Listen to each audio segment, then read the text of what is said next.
સુરત ખેડૂત સંઘર્ષ સમિતિ આજે જિલ્લા કલેક્ટરને આવેદનપત્ર પાઠવી ખાનગી વીજ કંપનીઓ સામે રોષ ઠાલવ્યો હતો। ખેડૂતોની માલિકીની ખેતીની જમીનમાં હાઈ ટેન્શન વીજ લાઇનોના વિશાળ થાંભલા અને વીજ લાઇનો સ્થાપિત કરીને જમીનને કાયમી નુકસાન પહોંચાડવામાં આવી રહ્યા હોવાનો આક્ષેપ કરાયો છે।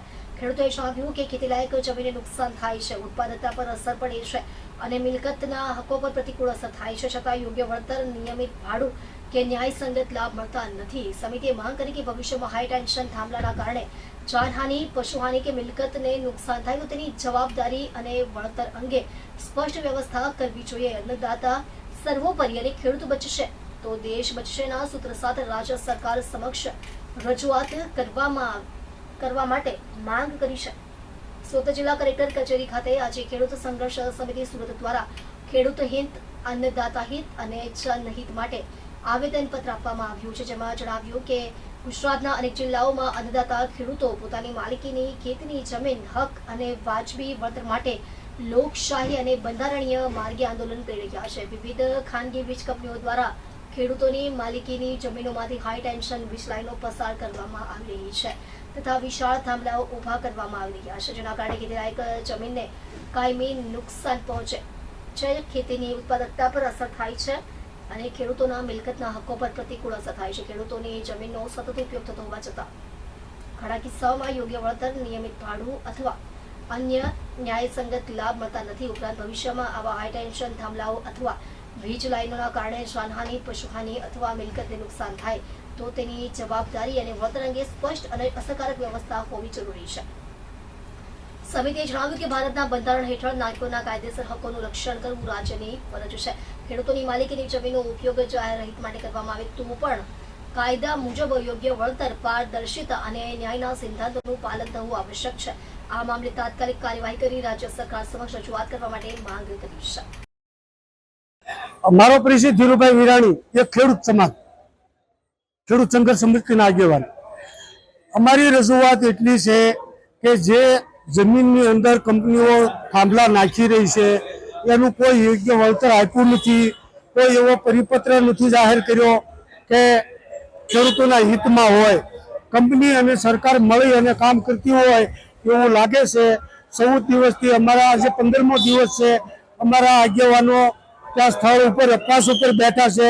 એની સ્વાસ્થ્યની પ્રાર્થના માટે પણ અમે કલેક્ટર સાહેબને લયા છીએ કે ભાઈ એને તારણા કરાવો, એવું કંઈક પણ આયોજન કરો, સરકાર એવું વચ્ચેનો રસ્તો કાઢે કે જે ખેડૂતોને યોગ્ય વળતર મળી જાય અને કંપનીઓના થાંભલા નખાઈ જાય। એ માટે આજે અમે સંવેદનતાથી મળવા આવ્યા છીએ। આગળની રણનીતિ અમારી ઉગ્ર હોય છે। વાત કરીએ તો સંવેદના અને લોકોની સરકાર, કારણ કે લોકશાહી હા, લોકો માટે કામ કરતી સરકાર અને આ તમારા રજૂઆત માટે લોકો ઈ કોને ગણે છે ને ઈ એક વ્યાખ્યા કરવાની જરૂર છે। જો ઈ જનતાને લોકો ગણતા હોય તો જનતાની પીડા માટે જનતાએ તો મત આપીને બેહાર્યા છે, એને કંપની એ કઈ મત આપીને નથી બેહાર્યા। તો ઈ કંપની સરકાર જ છે। આપણે ઈસ્ટ ઇન્ડિયા કંપની હતી એવી અદાણી, એનો એજ આવ્યો, પેલા એ હતો ને એ જ આવ્યો, અદાણીની જ કંપની સરકાર ચલાવી રહી છે। નહીતર આ રીતે કોઈ દિવસ આ રીતે નિર્ણય જ ના હોય કે તમારો માનો કે 3 BHK નો ફ્લેટ છે, એની અંદર એક રૂમ સરકારને જોતી છે તો તમે શું એમને ઘૂસી જવા દેશો? તમારે એની અંદર તમે તમારો એક રૂમ એને આપવા બંધાવ કદાચ, તોય તે એનું યોગ્ય વળતર તો તમે માગશો કે નહીં? અમને 1947માં સરદાર સાહેબે વાવે એની જમીન, રે એનું ઘર અને વાપરે એનો વાડો, આ સંવિધાનથી અમને હક આપેલા છે અને એ હક આજે આ સરકાર સીધી અમારી પાસે છીનવી લેવા રહી છે, એટલે અમે રસ્તા ઉપર આવ્યા છે। સમગ્ર ગુજરાતમાં વીજ ટ્રાન્સમિશન લાઇનનો મોટો પ્રશ્ન છે।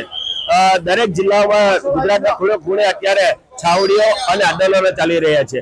તેને લઈને સુરતના પાટીદાર જે ખેડૂત છે સંઘર્ષ સમિતિ દ્વારા ખેડૂતોને ન્યાય મળે અને જે આંદોલન પર બેઠા છે એને સમર્થન માટે આજે રેલીનું આયોજન કરવામાં આવ્યું છે અને માંગ કરવામાં આવી છે કે ભાઈ વાણિજ્ય જંત્રીના 4 ગણા અને ખેડૂતોને પોલ દીઠ માસિક ભાડો અને તારનું માસિક ભાડું આપે એવી માંગણી લઈને આજે સમગ્ર ખેડૂતો આજે કલેક્ટરશ્રીને આવેદનપત્ર પાઠવવામાં આવ્યા છે. સંવેદનશીલ સરકાર હોવા છતાં તમારા આંદોલનના આવેદન આપવું પડે.